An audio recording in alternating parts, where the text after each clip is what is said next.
Kita beralih ke informasi lain, ada sebanyak 108 pasangan suami istri yang belum memiliki buku nikah mengikuti nikah massal yang digelar oleh pemerintah Kota Makassar. Sebelumnya peserta nikah massal ini telah hidup bersama sejak belasan hingga puluhan tahun, namun belum sah secara hukum.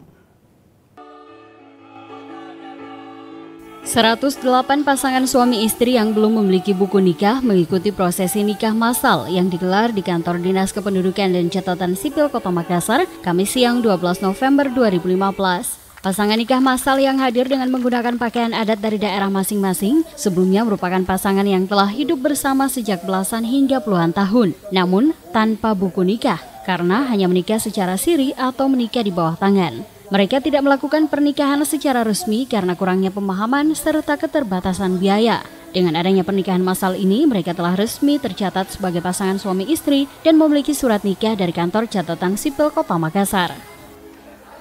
Perasaan kita sih senang dan kita juga merasa berterima kasih kepada pemerintah Kota Makassar, lebih khususnya kepada Ibu pimpinan Kepala Catatan Sipil yang telah memberikan sumbangsinya kepada masyarakat yang kurang mampu untuk bisa menyelesaikan pernikahan massal ini.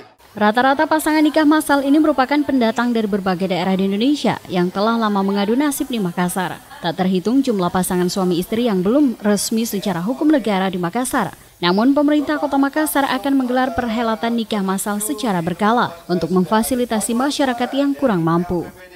Kenapa seperti itu? Karena memang ternyata banyak sekali. Data kita belum ada yang lengkap seperti itu, tapi yang membuat kita heran, target kita cuma 3 tahun. 3 tahun selesai, ternyata tidak bisa selesai.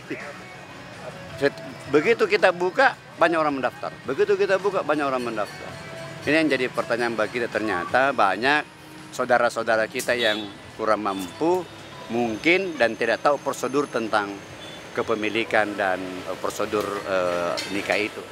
Dibukanya pernikahan massal seperti ini tiap tahunnya, minat masyarakat untuk mendaftar terus meningkat. Untuk tahun ini, pemerintah Kota Makassar kemudian akan kembali menikahkan sebanyak 300 pasangan, sehingga total pemerintah telah menikahkan 408 pasangan, sesuai angka yang menjadi simbol usia Kota Makassar saat ini. Dari Makassar, Fitriana Sari, GoTV memberitakan.